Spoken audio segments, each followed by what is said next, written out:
I basically would teach from 9 a.m. to 10 p.m. every single day for 5 days. I had no idea about learning design, curriculum design. On day 4, I was trying to teach A/B testing and basic statistics. And even one of the students was like, "David, what you're saying is bullshit. Please sit down." Do you see it as a shift from focusing more on marketing growth to focusing on broader digital skills? Or do you see it as like a natural journey? That's what you've always done, but back then that's just how it got packaged, kind of. We planned to do it over the course of 3 years. That was the forecasting model.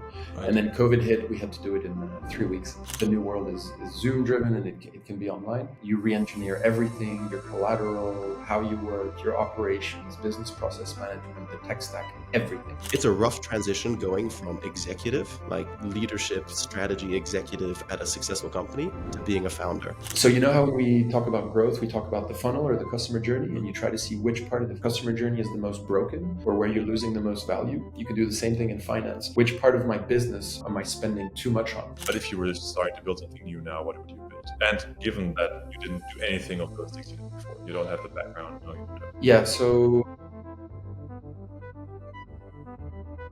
Welcome to another podcast episode of the Grow with the Flow podcast. Today, besides having a brand new guest, I also have a new co-host. I'm the new Clement. Yes, or Jolene. So Or Jolene, we yeah. rotate on that side. This chair rotates. So Toby, welcome to the Grow Syndicate and welcome to the podcast. You were a guest a few weeks ago and now you're a host. What a pleasure. Moving up in the world. Don't mess it up. Yeah, I hope so too. And our guest today is David Arnoux. David, thank you very much for joining us. thanks for having me. I'll give you the full introduction. I've got it here written down, even though I've known you for, close to a decade. But yes, you're one of the co-founders of Growth Tribe. I think you're probably one of the more distinguished voices when it comes to B2B tech. Well, not B2B necessarily, but growth and tech in the European landscape especially. I think you're probably the first person I could say was, or maybe one of the only people I say was a mentor to me when I first came here to Amsterdam. So very fun memories working at Growth Tribe, long time ago, feels like forever ago. And Growth Tribe, training company. You guys have helped thousands of companies, thousands of teams, and thousands of individuals upskill themselves, closing this digital skills gap. And I believe you were named the number one. Was it the number one training company in Europe? I can't remember the ranking exactly. There were 2-3 rankings. One of them was number 1 in Netherlands, and I think we were 4 or 5 in Europe. But we know how those rankings. You are arguably the best. Yeah. and I think that is what it comes down to. So, it was great. And it's been amazing to see how you guys have developed. So thank you very much for joining. And I think a lot of people know you from sharing the learnings, the insights, new trends, new tech. But maybe you can tell us a little bit about how you got here. We always call it the origin story. Cool. Okay. So, all right. So where do we start? I'll start at 12 years old, and then I'll jump to something a bit more recent. Since I was a kid, apparently I always told my parents I wanted to start a business. So when I was 10, 11 or 12, I wanted to start a staple business because I didn't understand why staples weren't color coded with the actual pamphlets that they were stapling. So it's kind of been in me for a while. And then fast forward, I did a business school in France. After having spent quite a bit of time abroad, I grew up partly in France, partly in the States, partly in the UK. And I found a really nice business school in France called ESSEC, where you could do a dual diploma and go abroad as well. So a few years of study, but I always had the entrepreneurial itch. And in the last 2-3 years of my study, I was already building a business. So I did a stage, an internship in China, because I had a buddy who moved to China. That was around the year 2000. And when I went there, I met somebody who was about to get fired, and he was head of procurement over there. And so I decided to start a business with him and another co-founder. So I was actually starting my first business while I was finishing my studies, and it wasn't anything tech. It was import-export from China of small commodities. We lived in a small Chinese city of 1 million people called Yiwu, Zhejiang Yiwu, where all of the small commodities of the world come from, anything sort of small that you can see in your daily life. And that was the first business.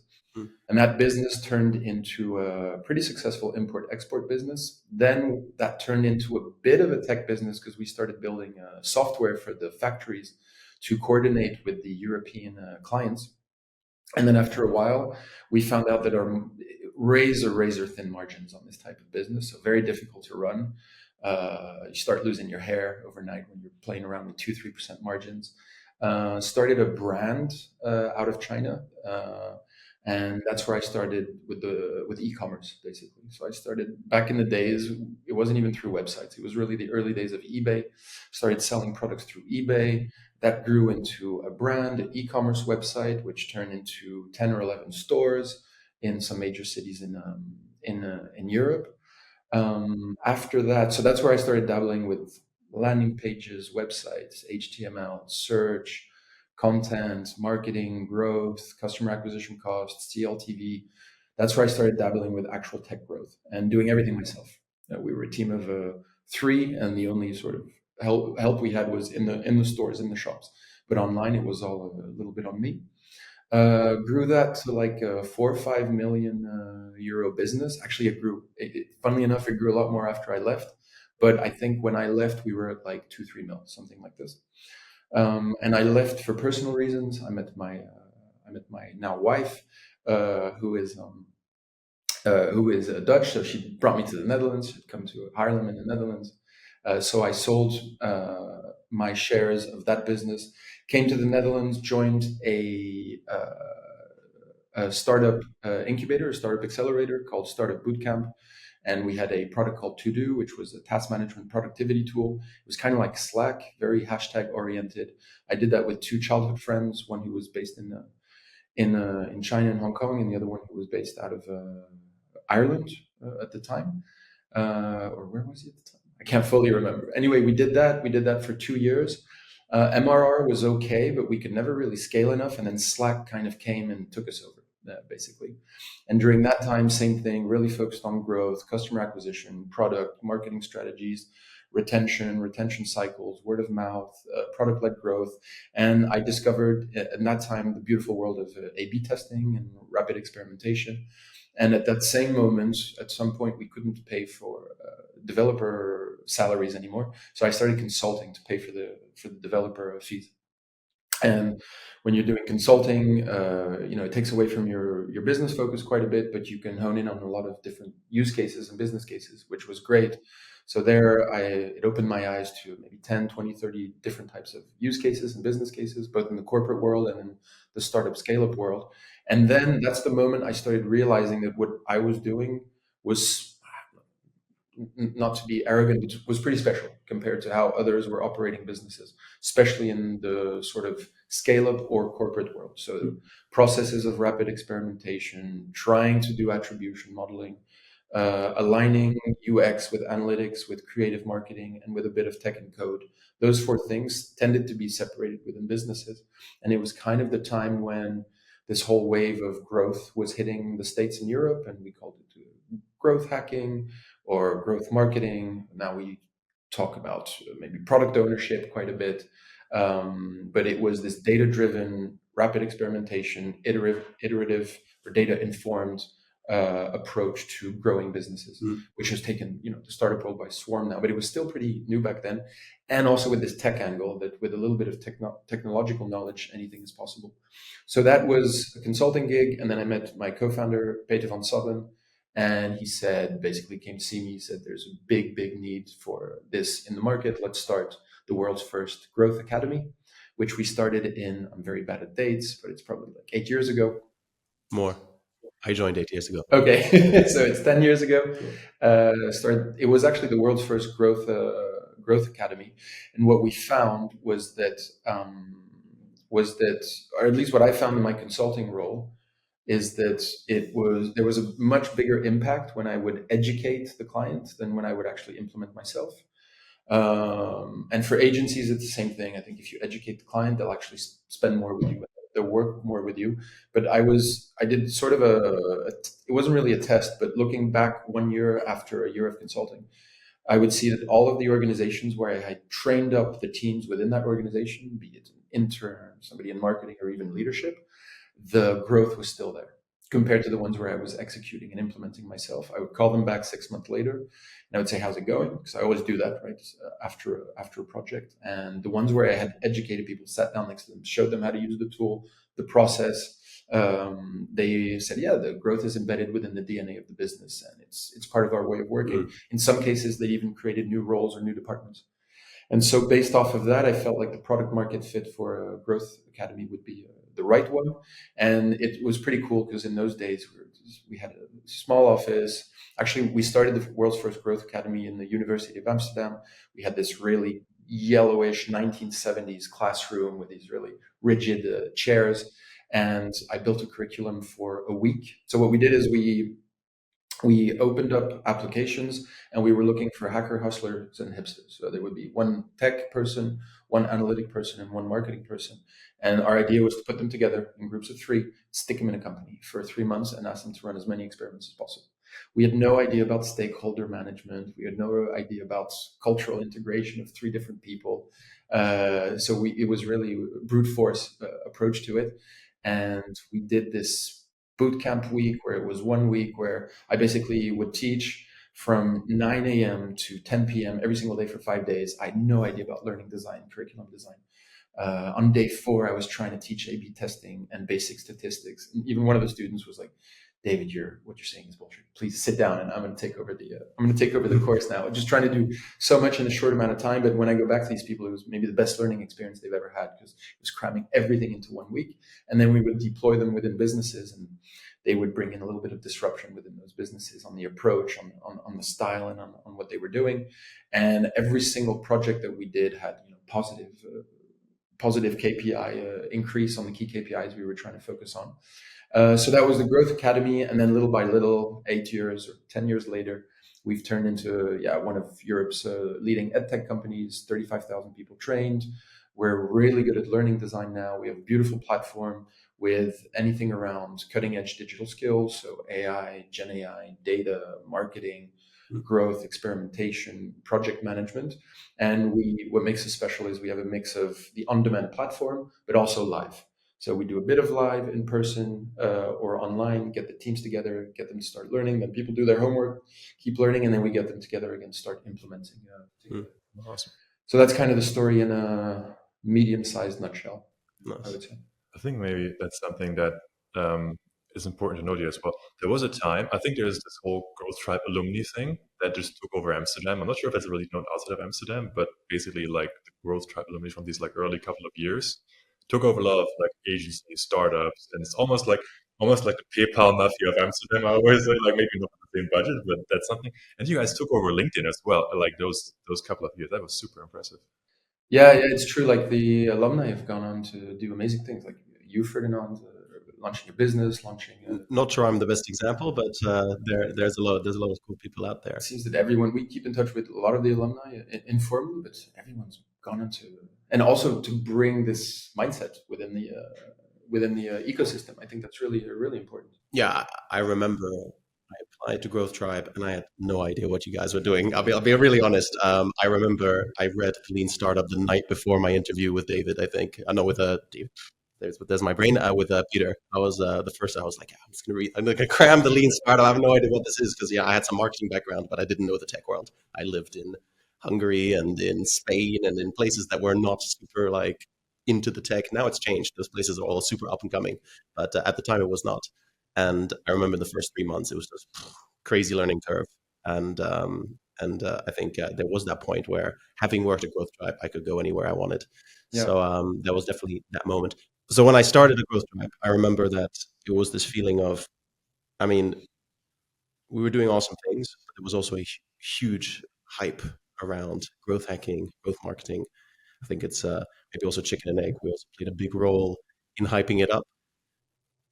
But I guess when we look at what you do now, you've shifted away from just that focus on, I think at the time we were heavily focused on growth hacking and marketing. That was kind of central. And then we touched on everything from UX to product to, do you see it as a shift from focusing more on marketing growth to focusing on broader digital skills? Or do you see it as like a natural journey? That's what you've always done, but back then that's just how it got packaged kind of.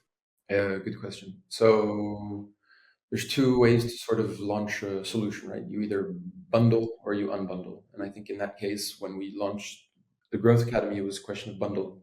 We bundled data, UX, creativity, marketing, and tech into this one sort of capability that we called growth. And in the case of how we've evolved over the years, we've actually started to unbundle it. So with a focus on business and innovation, this focus on growth and marketing, focus on UX design and focus on data, AI, Gen AI, regressions, et cetera, et cetera. So it was more a question of unbundling and to simplify also, because we have a much more modular approach to learning now, with skills assessments and understanding what you should learn, how deep you should go, in what order. And in order to do that, you need to sort of unbundle your product offering so that then you can rebuild it like Lego blocks so that it fits everyone's position, career, and sort of capability levels. Yeah. And I think like COVID played a pretty big role in how the company operates now, right? Yeah. Like, was that the point where, because it was all in person at one point, and now it moved to being entirely online. What was the catalyst for that transition? How did you guys make that transition happen? And how is that? Well, I'm assuming you guys are doing very well. How's that paid off? Let's put it that way. Yeah, so we planned to sort of transition to a online learning platform with, it would have been 70% online, 30% in person. We still do in person nowadays because it works well. Businesses do like it, but we plan to do it over the course of 3 years. That was the forecasting model. Right. And then COVID hit. We had to do it in 3 weeks. One of the biggest rallies that we've had within the business, within any business that I've ever seen. So in 3 to 4 weeks, we transformed the business from an in-person training company to an online learning platform. It was boiler room. How did you do that? How did that walk us through like the steps? So COVID hits, and you're like, shit, we need to change. How quickly you realized that immediately? Did you notice it? Because when I was at 3D Hubs, we felt COVID before everybody else because we were a platform for manufacturing, and 70% of our manufacturing was in China. Yeah. And so a month and a half before COVID actually even makes the news, all these manufacturers are shutting down and they're not opening after Chinese New Year. And we're like, shit. So we had to go. They sent all the commercial leadership to all the different countries to negotiate with the other suppliers to take more orders. So I had to go to India, non-manufacturing, just talk to them and be like, take more orders, please. So we felt that. Did you feel that like immediately? Was that just immediate, or did you feel like, oh shit, here's a lockdown, now you have to react? How did that pan out, and how did you actually go through that change? So we read the news, we start to see the early signals coming out of Wuhan and out of China, and at the same time, you start to, some of these large organizations, they have really strong risk management departments, and we start getting the first emails from clients like, yeah, we need to maybe change the dates on some in-person training, or maybe then you start to see some cancellations. So we, maybe not a month and a half ahead of time, but maybe like 1-2 weeks before it really became big, I think it was like middle of February or something like that, then we knew something was happening. So everything was just shrunk to what you would have done in 10 hours, you do in 10 minutes, for example. So strategy session, we strategized in one afternoon, basically, or even a day. Did you involve everyone in that? Yeah, so basically I didn't do anything. It was the team, let's be honest. Incredible work by the product team, incredible work by the marketing team. You have to re-engineer everything in a very short amount of time. Amazing moments to go through in hindsight, but during that period, 100% of your revenue is about to disappear. So you need to go, depends how much money you have in the bank. We had a bit of money, but maybe not enough for the full runway. We were also in a fundraising, in our sort of big fundraising round, going to raise 6 million. And this happens in the middle of that fundraising round. So you need to strategize, go raise funds to make sure that you can get that investment for the new strategy. At the same time, you start implementing, you try to retain your customers who want it in person. You try to sell them the fact that the new world is Zoom driven and it can be online. You re-engineer everything, your collateral, how you work, your operations, business process management, the tech stack, everything. You guys had to put in some big hours then, right? Yeah, it was nonstop. So did you have to I'm just trying to understand from getting the team rallied, did everyone understand kind of like the gravity of the situation, or did you have to kind of rally the troops? Did you give like a big speech on a mountaintop?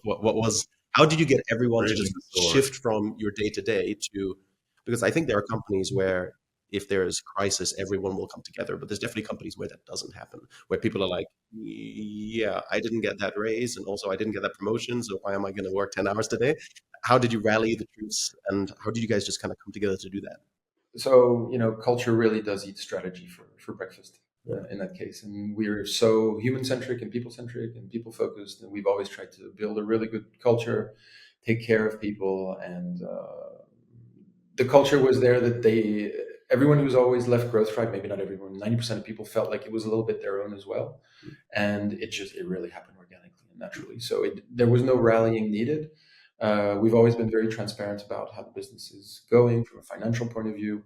And so all I needed to do was explain to people, okay, there's this thing coming. This is going to be the impact on profit level 1, profit level 2, profit level 3, on EBITDA. And this is how much runway we have. I'm busy fundraising. We need to transform the business to an online learning solution. And then product team got aligned with the commercial team, with the tech team, with the operations team, with the HR team. And we just started executing and implementing. Yeah. But think about it, like we needed to transform our classrooms into video studios, and we needed to understand what a video studio was. And a curriculum or a learning journey cannot just be copy pasted into an online learning journey. It's completely different. Yeah. And I imagine you have to rethink everything from pricing to sales to marketing, because it's a completely different setup. Did you said there was a 3-year plan to do this? Yes. How much of that plan had you already kind of thought of before this happened? Like 10%. Okay, so it didn't give you a massive boost yet to really figure it all out. Not at all. And how much? Everything from scratch. And how much of that? What did that teach you about strategy? Because often I find strategy rarely has a deadline, right? Strategy rarely has a deadline. There's a project going on. You drag it for, you said 3 years. You had to do it in 3 weeks, but it worked out pretty well in the end. What did that teach you about like strategic positioning, big strategic moves?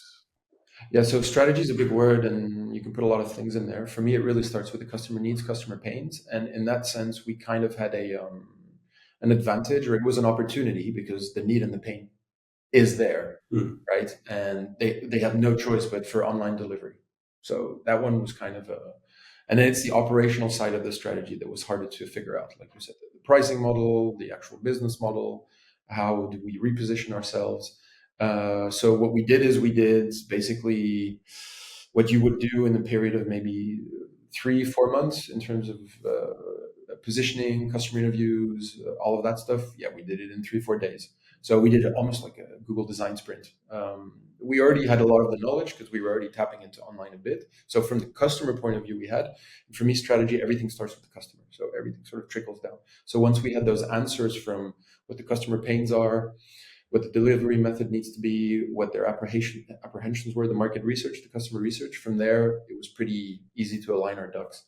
It was more the execution and the implementation that was hard.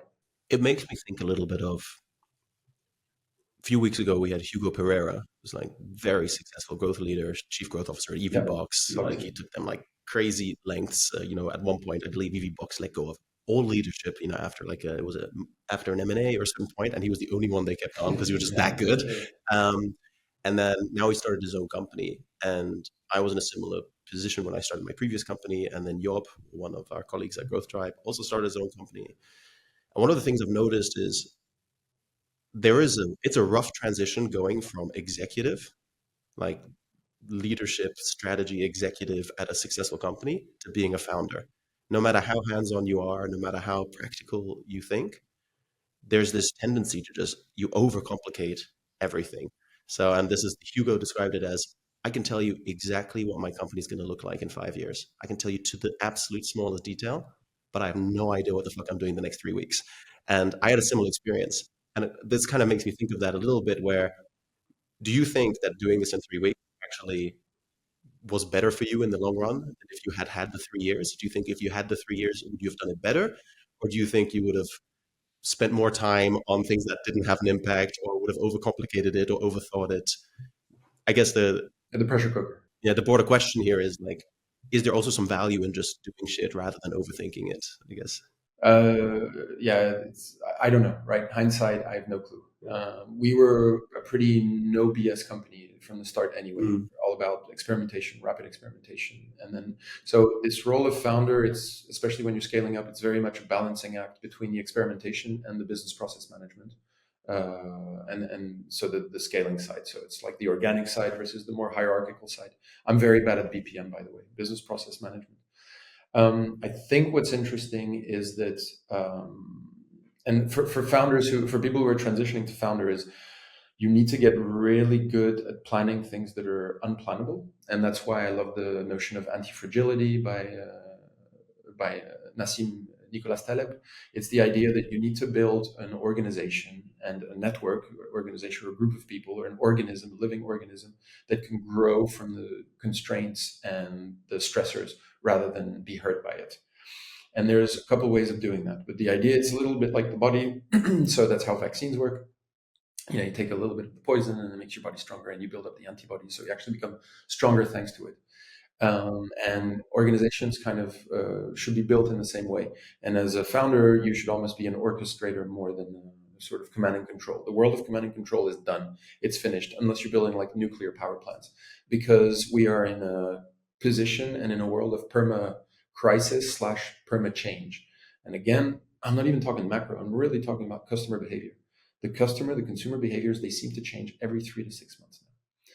Whether it's because of interest rates and less buying power, or because of a virus that goes out, or because people want to work remote more. It seems that the customer behavior changes now every 3 to 6 months, a world of permanent change. So you're needing to reinvent pieces of your organization, maybe even your positioning, every 3 to 6, maybe to 9 months. It's a bit extreme, but at least like every 6 to 9 months, something changed on the customer behavior, and everything should start with the customer. So you need to think of your business when you start building it. How can I build a business that can react to change and be anti-fragile? What does that mean? It means a certain type of culture, investing in a certain type of data stack, investing in certain rituals and certain habits. And for me, the most important is this idea, this mindset that might seem a bit fluffy, but of the growth mindset, of delegation, of decentralization. And it's all about giving people within the business the decision-making power, so that it doesn't go back to you as a leader. So it's two things. One, it's hiring people who are smarter than you, which is the 50% of a role of a founder is actually hiring. It doesn't mean that's where you spend your time, but for me, the role. And the second one is trying to create that culture of that experimentation, that growth mindset, et cetera, et cetera. And then I would say the third one is probably getting really good at finance. That's a really important one. Just understanding what top line is, what gross margins are, what your EBITDA is. Even better, there's one that's called it's a model called the contribution to overhead model, where basically you look at your business through four different profit levels. I learned this from Xavier Blanvillin, fantastic COO that we had. And basically you look at your top line, and then you look at profit level 1. So profit level 1 is just the cost of goods sold, cost to deliver. And that one also includes sales commissions, by the way. But so that's your gross margin. Then your profit level 2, that's sales and marketing and product maintenance, how much it costs to actually sell and market your product. The profit level 3, it's building the product. So that's where you can start capitalizing. That's where you have your CapEx on the balance sheets, but that's how much it costs to actually build the product. So it's your tech tooling and investments in product. And then you have profit level 4, that's your whole infrastructure. That's the cost of direction, that's HR, that's legal, that's finance. It's sort of your support level. And then start looking at how much each of these levels. So how when we talk about growth, we talk about the funnel or the customer journey, and you try to see which part of the customer journey is the most broken or where you're losing the most value. You can do the same thing in finance. Which part of my business am I spending too much on? And then you have some benchmarks. So your PL1 should be at about 85% for like a tech firm, maybe even 95%. If you're an agency, maybe it's more around like 70%, let's say. And then your PL2, sales and marketing, should be around 65%. That's a good benchmark. Then your profit level 3, you can go to like 30%, let's say, on building product. 30% of what? 30%, margin. So you should be at 30% margin. So you see how much, so 85%, you've eaten 15% of your margins by delivery. When you're in-person consulting firm, something like that, it's a bit more. So for example, for your agency case, maybe you're at like 35% is eaten up by the cost of actually delivering and that's why tech firms are so great, because your gross margins are freaking huge, 90-95%, et cetera. And then your profit level 2, it's sales and marketing. So it's kind of like your CAC, your customer acquisition cost. That there it would be nice to be around 60-65%, even better 70%. So you've only eaten up 30% of your margins by delivering and by doing the sales and marketing. You have something to play with. Then your profit level 3, let's say 30%. So another 30% is eating up by building the product. And of course, this depends which growth phase you're in. And then the last one is, of course, with your infrastructure. And then you're left with your EBITDA. And the world has changed, right? For the past 2-3 years, we're out of this 10-year bull cycle where it's all about top line, top line, top line. And we're subsidizing businesses with venture capital. The cost of capital is high now. Interest rates went up to like 4, 5, 6%. The Fed hasn't cut rates for the past 2 years. We've got massive inflation. So now money is expensive, and a lot of investors, unless you're sort of riding the AI wave, are looking for profitability in businesses. So now we're back to normal businesses where they actually need to be profitable, which, by the way, is much easier to do with an agency than it is with a tech firm. Because tech firm, you have that upfront investment. But so that's really important also to have that financial acumen and that financial knowledge, and looking at the business through this financial lens. Because when you're a founder, then you can actually start to understand where you're overspending, where you're underspending, depending on which growth stage you're in. Especially as the company grows. And where it becomes even more difficult is then you need to start forecasting, because you need to, hiring is forecasting, right? So when you're hiring from a financial lens, which box are you hiring in? Are you hiring in the delivery of what you're offering? Are you hiring in the sales and marketing of what you're offering? Are you hiring in the product development? Or are you hiring in that sort of infrastructure layer of keeping the business running with HR, legal, consulting, finance, et cetera, et cetera? And you won't be able to know where you want to hire unless you're able to forecast how much you're going to grow. And that's very difficult. Forecasting for early stage, even medium stage, and scaling is also very, very difficult. So that's kind of like the trifecta, right? Trying to build an anti-fragile organization, this financial acumen, and I forgot what the hiring. We had a similar conversation yesterday, actually, right, about this, because we had a very other conversation about growth, like what does growth mean to you, right? And many cases people just say, oh, growth is just marketing, which is kind of, that's a bit short. But for example, for me, growth is really also the whole like holistic growth of the entire company, which also includes hiring, which also includes fundraising, which includes finance. And you said something similar, just finance is so important as a founder to grow a business, right? Let me maybe put a black hat on here. Something that often annoys me about, I used to work in a big corporate, and that corporate always had CFOs as the CEOs, right? Then the CFO moves to CEO, right? Often CEOs is glorified CFOs. And that was a bit of a pet peeve I always had, because I always found that CFO is just not strategic managers, right? They're kind of the conservative. They're just looking at, what's the money in the bank? What can I do with the money? But not thinking about big picture, the CMO as the CCO as a CEO would do. You just mentioned, okay, for me, it was so important as a founder to understand finance to the teeth. Why didn't you just have a CFO who did that for you, who could give you that information? Say like, hey, David, that's how it looks like right now on paper. That's kind of what we can do here. Like, why is it so important for you to spend the time, knowledge to understand the finance so deeply? Yeah, so on the difference between corporates and startups is a lot of the time corporates, they need to give returns to shareholders, right? And shareholders would much prefer to have a CFO become CEO, so that the dividends can come in, or the value of the stock can keep going up, as opposed to maybe venture-led businesses that are more about top-line growth. And then for me, it's just when you're a founder, you need to understand almost every part of the business, right? Because you need to have a highbrow or a high-level intuitive discussion with all of your team. So you don't just hire a CFO and let them do their thing and then hope that they're taking the right decisions. And the great thing about working in startups or scale-ups is that you can learn from everyone almost, because up until like maybe Dunbar's number, which is like 120 or 130, you can actually have a personal interaction with almost everybody within the business. So just like you need to understand a bit of tech when you're in a founder role to understand what the roadmap is and what the constraints are, just like you need to understand some marketing, you need to understand HR, you also need to understand the financial person that you're working with.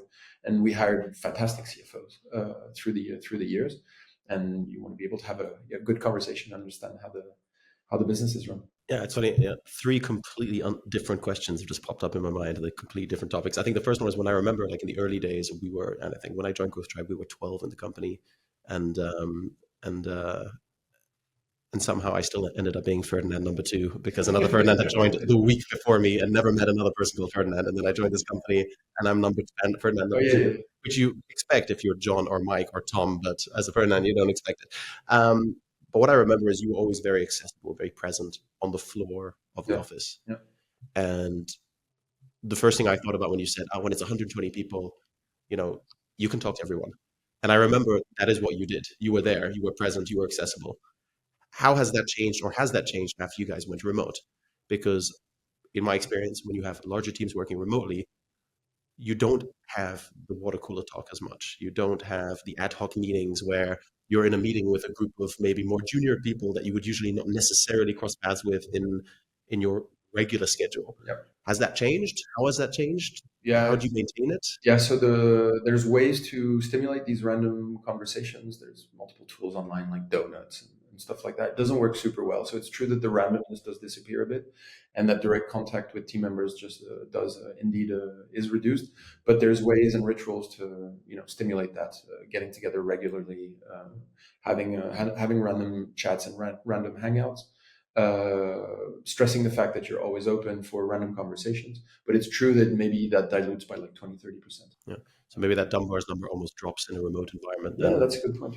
Yeah, that's actually a good point. But it does force you to be much more process driven and much more data informed. So that's kind of the positive side, and to track everything. And now in the world of sort of Gen AI and knowledge management, I find it's a positive to have all of the meetings recorded and everything in Confluence or Notion or Asana, because you're much better at tracking all of the knowledge and all of the randomness that happens within the business. So if you're ever looking at rolling out an internal LLM, for example, or internal knowledge management database, it forces you to be much more. So maybe it reduces the creativity a little bit. Having said that, we're in a hybrid approach, so we come in from time to time. And most of the time you're in Amsterdam now, so yeah, exactly. The other question, very different. You talked about, we had 10 years of a bull market, and now capital is expensive. Do you see this as a temporary thing, or do you think also companies have made this realization of, oh wow, what we were doing was just, we were begging for something like this to happen, even if at some point the markets will change, and at some point capital will become cheaper. I don't know if it's 2 years, 10 years, 20, or whatever. Do you think we will just go straight back into what we were doing before? Or do you think this has been a bit of a cautionary tale, and that kind of the game has changed quite substantially? Because when I look at AI companies, I'm like, they're still doing exactly the same stuff. Yeah. But I do see for everybody else, there definitely seems to have been somewhat of a paradigm shift. Yes. So 2 points on that one. The market goes in cycles, bull, bear, and then you've got like 10, 15 years of bull and then 2-3 years of bear, right? It's just always like that. Yeah, but this is the first time you actually had this kind of startup funded landscape. Like in the previous bull cycle, you didn't have the same kind of VC startup world. No, it's true that the multipliers weren't as high. So Fed cuts are coming anyway, so it seems that probably interest rates will go down and maybe some of the investment will go back. But indeed, on the AI wave, you see the same thing. So there was a nice little calculation the other day by, I think it was David Arnoux from Sequoia Ventures, who said that basically NVIDIA, they released their numbers, they sold 50 billion worth of infrastructure, right? 50 billion. So on that 50 billion, what you need to do is probably a running cost for a server, for that hardware is $1 for $1. So you got 100 billion of buying the infrastructure plus the running cost, 100 billion. Then you want a margin, let's say 50% margin. So on top of that 100 billion, you need to add an extra 100 billion. So we need to make 200 billion of revenue from that 50 billion infrastructure that NVIDIA's sold. And I think best in class at the moment in AI is like probably OpenAI. And I think they're like 5-6 billion. Just then they're at 5-6 billion. So we're at 5-6 billion out of probably 200 billion that needs to be made in terms of revenue. I don't think it's that bad. I think we will get there. I do think some of these multipliers are pretty high in the AI space. Then again, it's the same thing with every technological revolution, whether it's railroads or canal mania back in the days in the UK, but it ends up paying off in the next 10, 20, 30, 40 years. I do think this Gen AI wave is a bigger tech revolution than the ones we've had, than the cloud, than the mainframes, than the personal computer, than mobile. And I also think that by maybe 2027, 2028, AI, not just Gen AI, also reinforcement learning will be as ubiquitous as the internet is today. I really think so. And I think the next 3, 4, 5 years is going to dwarf the last 30 years. Like we've never seen it before. And I think that in that space, it's important to sort of jump on this new technological revolution, which means understand it, comprehend it, leverage it, and see the signal from the noise, because there's a lot of noise. A lot of talk of AGI with these LLMs, et cetera, et cetera. There are real life, real world applications today that can be leveraged like right now, like maybe in 1 hour. But that requires a certain level of comprehension on, what are transformers, what are LLMs, how do they work, which use cases, what are the limitations, what are the risks, which use cases are important, which use cases are interesting. I do think the world of autonomous or semi-autonomous departments and or companies is coming. I think it might even already be here. It's just in a garage somewhere at the moment. What do you mean by that? What's a semi-autonomous department? A semi-autonomous department is a department, let's say we're talking marketing, a marketing department that does the work of 25, 30 people with one person. Yeah. And where the next role of marketing is actually the puppet master or the orchestrator of multiple threads of agents to build them, design them, maintain them, and feed them with dynamic data, and do the work that we used to do by hand every day, writing copy, writing proposals, replying to reviews, positioning, optimizing a marketing campaign. All of that can be done with models nowadays to a very, very, just the last point on this, to a very high degree of accuracy. And right now, we're only on the models that exist now. Yeah. So imagine when the GPT-5s comes out, or the next model from Mistral, et cetera, et cetera. I have a bunch of questions on this, yeah. but I will defer that to in a bit because we have a very specific segment where we want to talk about it. No, that's great. The last question that came to mind from what we were talking about is you talked about, having a great CFO and having a great COO and having those great people. Yeah. And I think one of the things that you've experienced in the last years is, I think a couple of years ago, one of your co-founders, Quentin, left the company and started his own, operationally at least, left the company, started his own business, Trezi. Yeah, and recently Peter van Zabben also said he'll be taking a step back from the day-to-day operations and looking for some other projects. How has that experience been for you, having your co-founders after so many years basically step out? What were the challenges? How did you experience it? And what are your learnings from that? Because I can imagine it's a big change. Yeah, so how did I experience it? Quentin's doing great, Peter's doing great, and we've always been very cordial, and we're still close friends, and we still WhatsApp and all of that stuff. Also with people who have left Growth Tribe and gone on to do exciting things. We're not really bulldogs in that sense, or very sharky. Very human. It all comes down to the culture of the business. I think that, to be honest, we got such a heads up in both cases that it was fine. We were ready to prepare. Same thing with CFO, COO, CMOs. Like, somehow I've had such cordial relationships, the people that I've worked with, I've always gotten heads up. So time to plan ahead, whether that's a 3 or a 6 month heads up. And then in the day-to-day, you just adapt. You're anti-fragile, right? You adapt. So you prepare ahead of time, and then you adapt as when it hits. But is it different? Because for me, it's hard to judge, right? Because I've had that co-founder relationship, but in a much earlier stage, where everything's scrappy, and your co-founders are usually the people that you wouldn't be able to afford to hire, in terms of, they're like way more senior than what you could afford. So that relationship is super codependent. You really need them.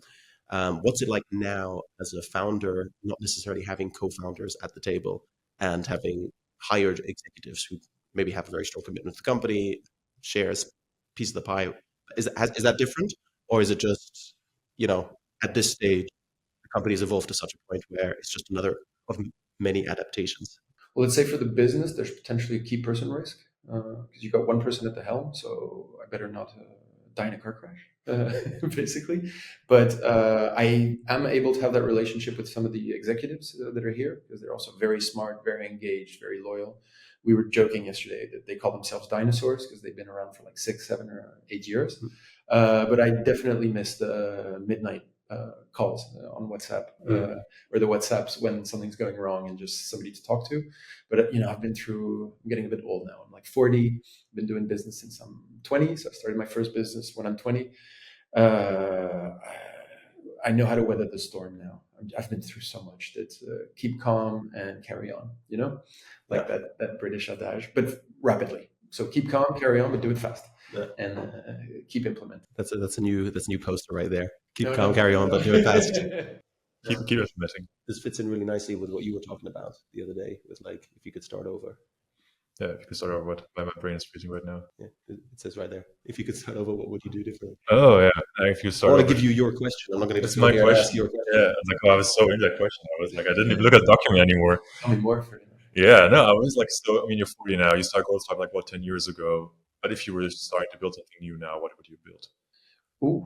And given that you didn't do anything of those things before, you don't have the background. No, you don't have. Yeah, so I would say 3 avenues to pursue that are kind of different, right? I have kids, 15, 10, and 15 years old, 10 years old, and 15 months. So it's something I do think about quite a bit, right? So I would personally, this personal opinion, 3 avenues. The first one is going from the world of bits back to the world of atoms. And merging that. So something in the real world, whether it's around food, or agriculture, or physical things.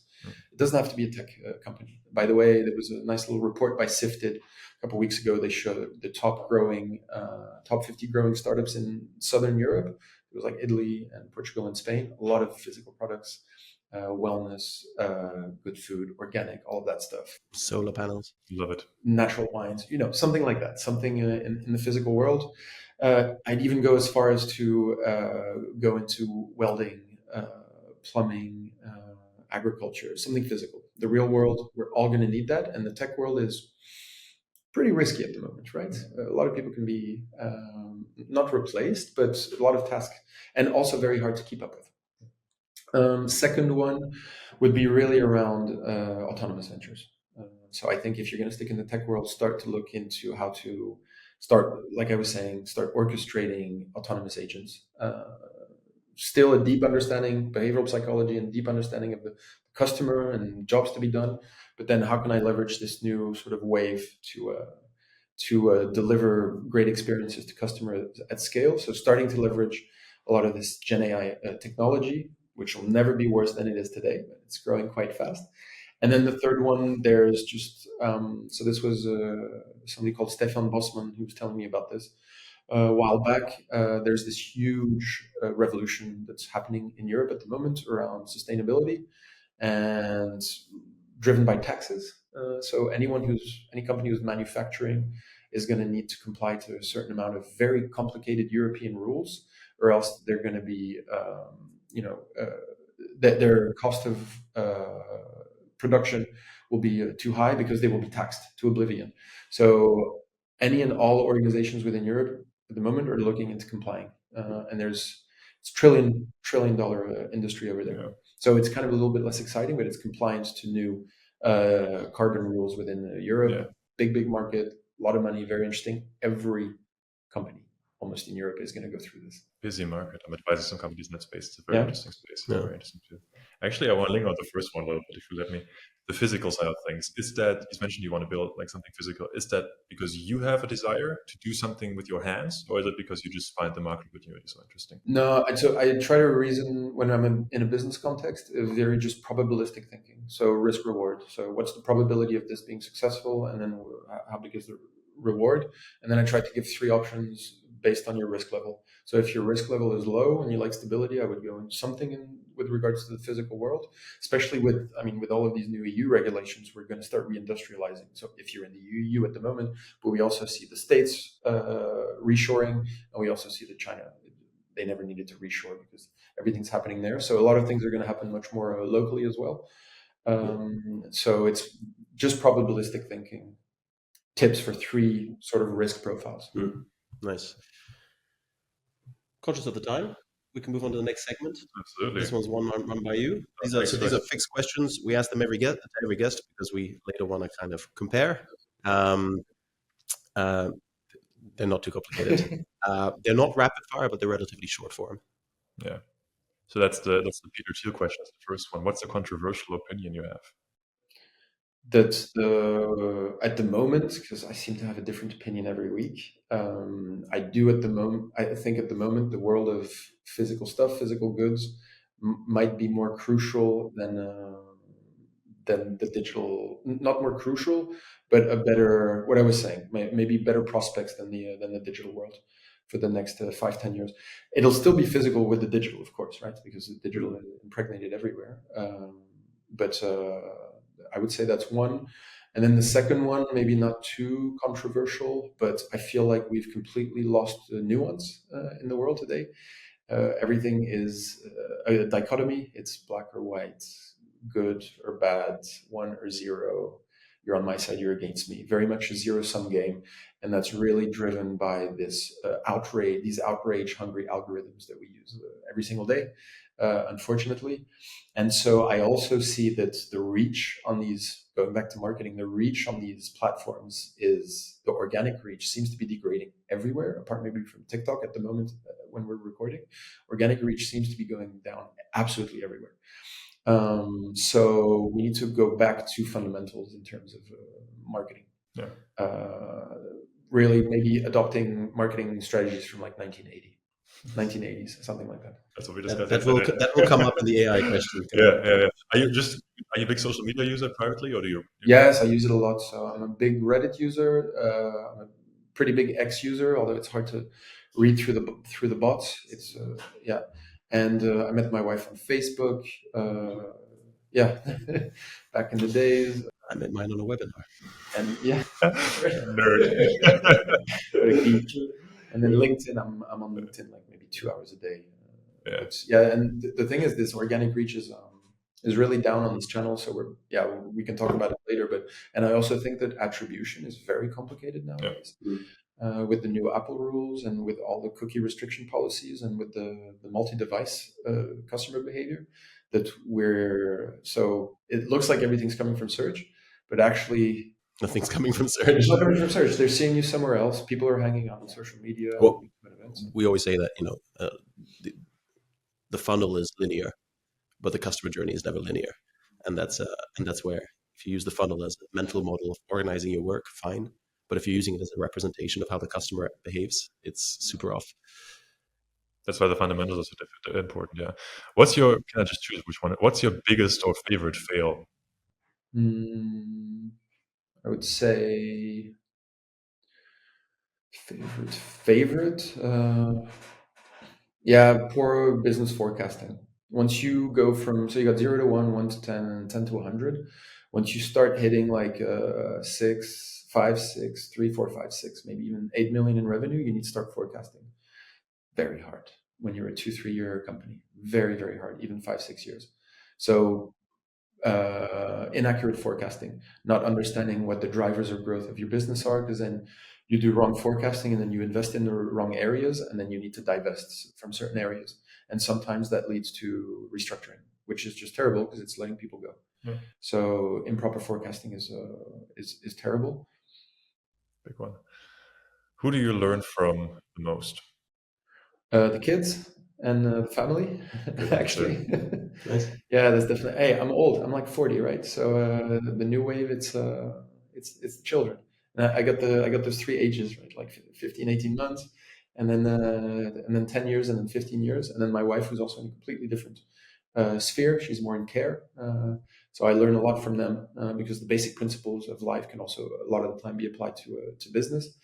And the kids, they're just fresh. Like they know what's up. They know what's going on. They keep me super fresh. Nice one. What's your favorite tool for 2024? Okay, I'll give you 2. Perplexity.ai. It's like I go into these. I read a lot less now thanks to Perplexity. It's like choose your own intellectual adventure a little bit, because the way they build it is you put a prompt on a certain subject, and then they recommend the prompt you actually should have asked or you actually meant.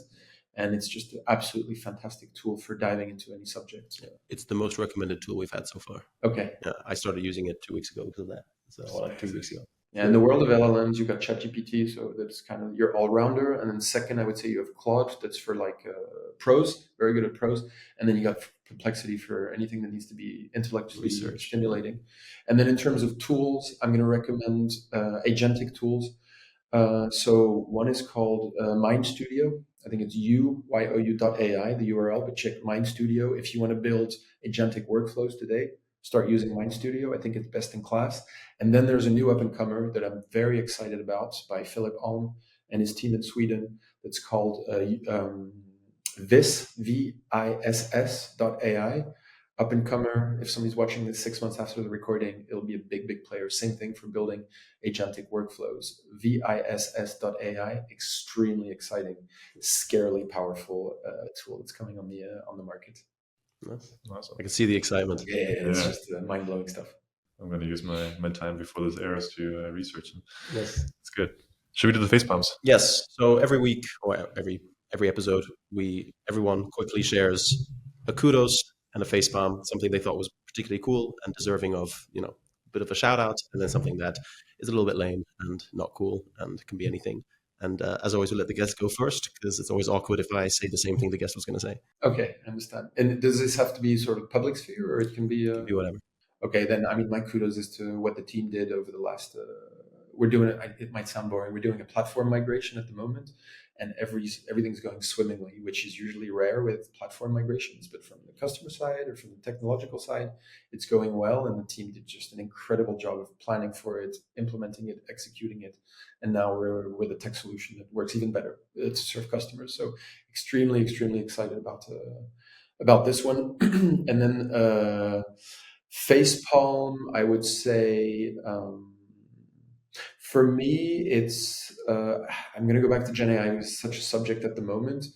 It's so we have these beautiful learning journeys that we deliver to customers around AI and data-driven decision making in Gen AI and analytics, and we just see the beautiful outcomes from teams and companies that take these journeys with us. Just mind-blowing stuff that fortunately I don't have like approval for sharing case studies yet, but just mind-blowing stuff that's kind of scary also. The facepalm is for the teams and the organizations that are still skeptical about this stuff and not investing in it right now. Like right now, it's the beginning of a wave. If you want to surf it, you need to jump on it at the moment, and that requires a lot of understanding, basic understanding, which I still don't see in most leadership within organizations. They're still following the Elon tweets about AGI, but they still don't understand the difference between a regression, a decision tree, what these neural nets are, what's RAG, retrieval augmented generation, just some basic lingo and some basic use cases. So expectations are not aligned with what this stuff can actually do, and leadership should jump on understanding this stuff really fast. And you guys teach this, right? Yeah, we teach it, but whether it's with us or with YouTube videos, like what we do is we teach it in a structured way where we get your team together and we make sure that we cut through the noise and you learn what's important in the right order, but just be curious also. Yeah. I use the ChatGPT app for that. I like walk around a little one in the morning. I just have my headphones on. I just ask ChatGPT, explain to me what neural networks, and dive in. What's a transformer? What's that? Podcaster. Yeah, right. Yeah, just yeah, I know. Yeah. There you go. You next is me. If you'd like to go, you can go. I can go. Yeah, my kudo of the week is so I'm a huge writing nerd. Love literature, love reading, love writing, and I discovered the How I Write podcast, David Perel, and he had an episode that went semi-viral on LinkedIn. Harry Dry, marketing examples guy, copywriter, just 70 minutes packed of copywriting, and I'm a big copywriting nerd, and it's just like, man, that's such a good masterclass in there, and it's just the basics, like how do I deliver something to the client, to the audience perfectly. Beautiful podcast. Most podcasts are about like what does a person write, what's the book they wrote, what's the copy they wrote, but not what's the process in it. They really go into the process of what should I start with and how did I end up with a final ad. Beautiful. I've been binging that podcast. I've ordered like 7 books on that podcast already. Amazing. Big recommendation. Facepalm of the week. Nothing marketing related. The whole disaster with the River Seine and the Olympics. Do you hear about that? The triathlon. And they've had to delay it now. They had to delay it. I'm not sure they're actually going to do it. They might do it in the duathlon or something, where they just do running, cycling, running again. Yeah, they're doing it. It's happening. It's happening. Yeah, it's happening. Which sucks if, because usually triathletes have that one thing they're less good at. Yeah. But if the one thing you're really good at is the swimming, then it's just like screw you to they're used. Triathletes are used to stuff being delayed, right, by a few days because of just making go back and forth in the pool. No? It just looks so bad. Everyone's talking about it. It's like $1 billion project. This doesn't not a good look. How long is a swim in it? How long? It's 1.5 kilometers, right? No, I think the triathlon swim is longer. It's the Ironman distance. I don't even know what the distance is. I don't know. When you watch the swimming in the pool, they do 800 meters sometimes. You can just double or triple that. It's a bit boring to watch. Fast. Anyway, so it was just more like a PR disaster than what's going on. I found it was sad because it was was such a good clean up the river and then we're gonna go for it and swim in that. And that was a bit of facepalm. Yeah. My kudos goes to Rob Snyder. He recently shared this 90-page deck on essentially this idea of exiting the pain cave when you're an early stage founder, and that essentially a bit of a controversial view. This idea of the best way to validate if your idea is anywhere near product market fit is to just sell and not, your customers can tell you, people can tell you whatever the hell they want, but if you don't sell it, it doesn't mean anything.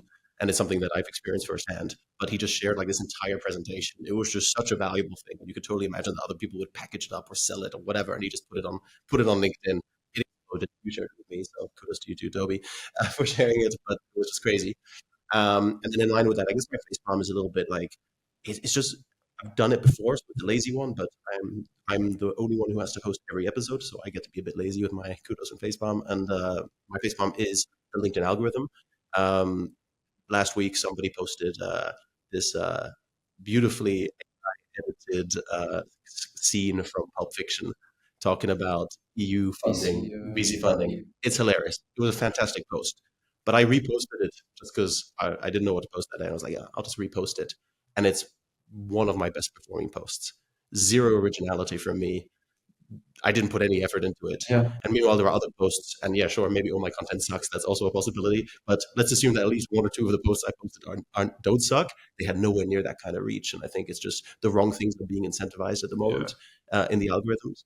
And you talked about this dichotomy and this black and white. I heavily recommend like a comedy song by Tim Minchin called The Fence, where he celebrates sitting on the fence. And it talks about these like extremes. Tim Minchin is great. Yeah. So, that's my face palm. And with that, we go into the LinkedIn post comment. I'm very conscious of the time because you have a hard stop at. We can go a bit over. I need to get back to B by 11:30. We'll make it work. Okay, then we keep it brief. So we always ask our guests to comment on a social media post, usually a LinkedIn post because of the nature of what we do. Yeah. And I have here a LinkedIn post where you've written, is Gen AI raising the floor or the ceiling? And I think, we already touched a bit on AI, but I want to understand how you look at AI, particularly in B2B marketing, but feel free to go beyond that. And I guess the core question that I have, and it's one that I'm always struggling with, is AI going to be kind of a force multiplier for great marketing teams? Or is it going to become something that's going to so heavily saturate everything that everyone has decent content, everyone has decent ads, everyone has decent visuals, that it's going to completely break the potential of marketing within an organization? Mm-hmm. So, good question. So first of all, I think that it does to some point level the playing field. That was a bit the point of it's been researched and it's been proven by a bunch of studies, the BCG study and then 2-3 other studies. So the question is, does a calculator level the playing field of arithmetic? Yes, it does, right? So this is a calculator, but for words, essentially.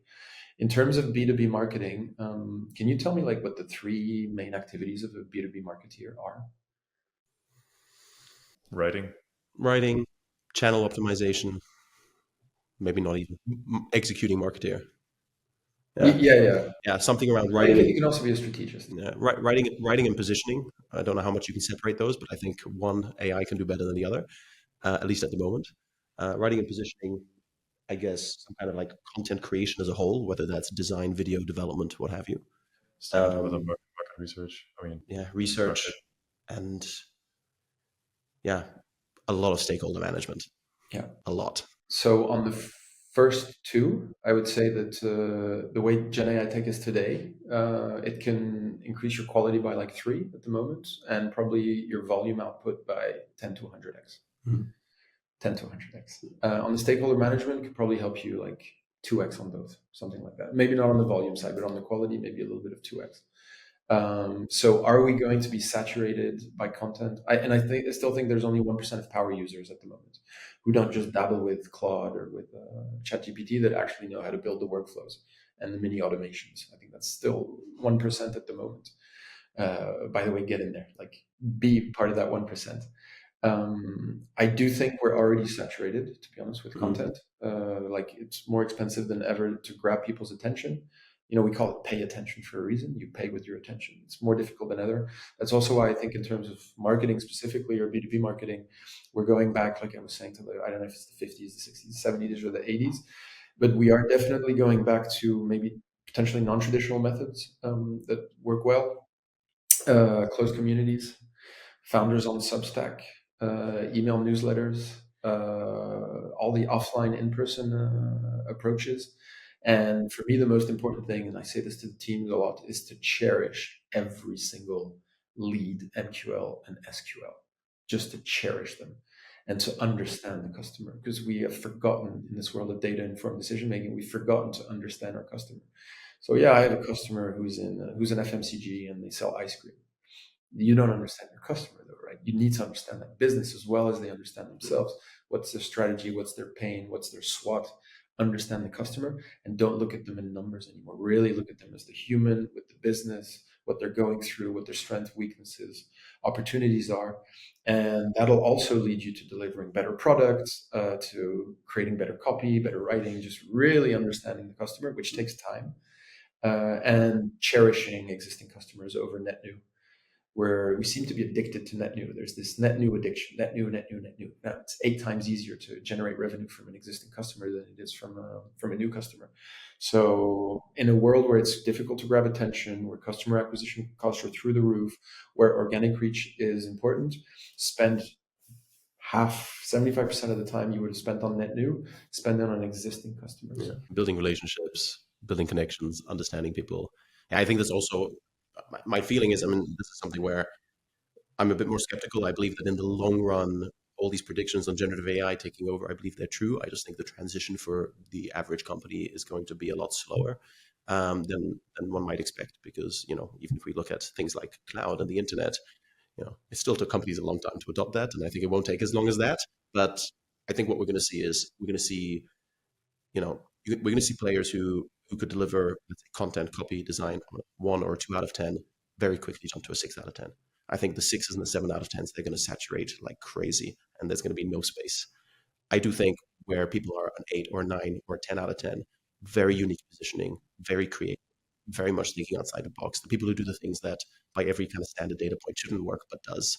I think those people still have quite a lot of, I think that's where you need to be. So you either need to be somebody who, you said in the future you could have one person running an entire kind of, let's say, AI team, so to say. You either need to be that person or you need to be one of those very unique standouts.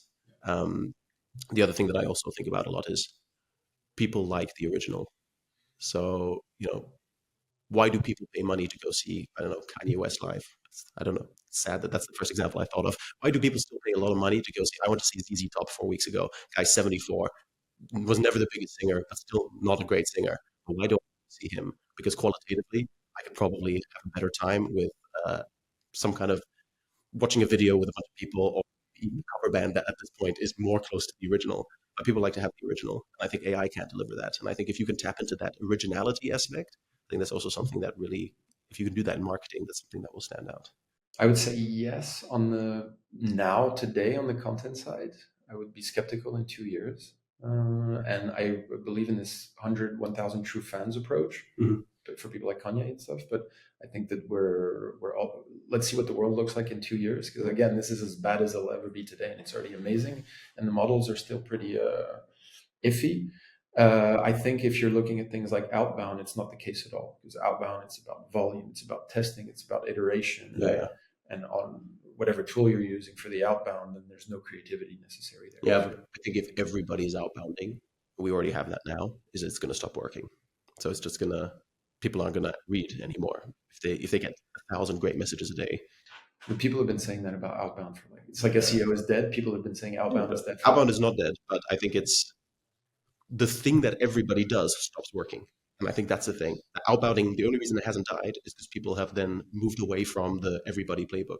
And if the everybody playbook becomes everybody using AI to just target people in a really good way, maybe there'll be a loop where AI keeps outdoing itself.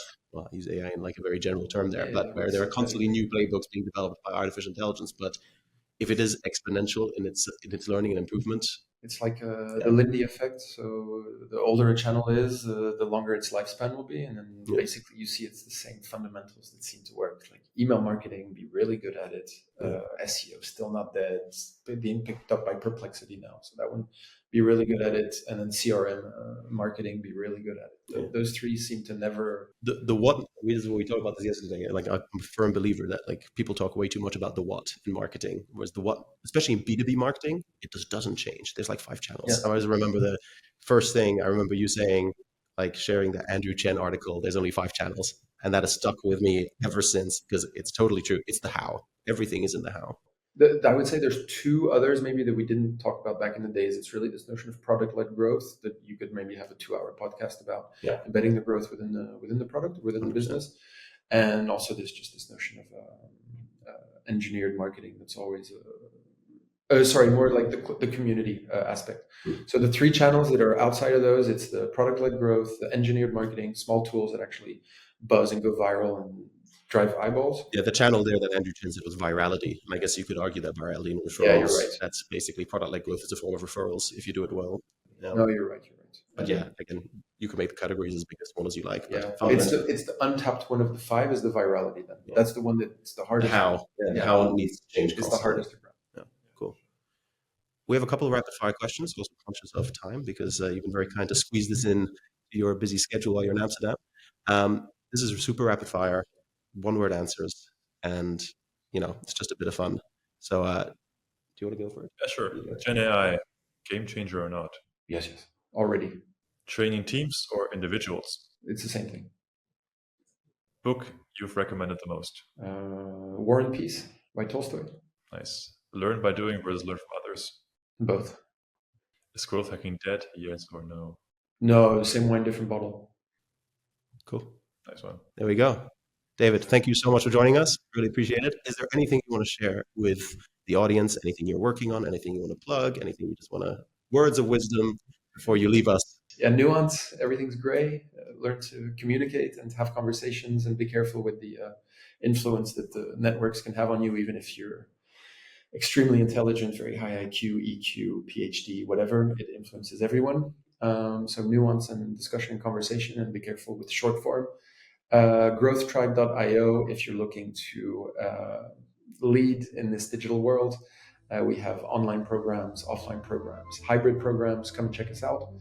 And then if you just want to know more about what I'm doing, just follow on LinkedIn, basically. It's where I'm the most active. Links in the show notes. Yes. Great. Thank you very much. Thanks. Appreciate it.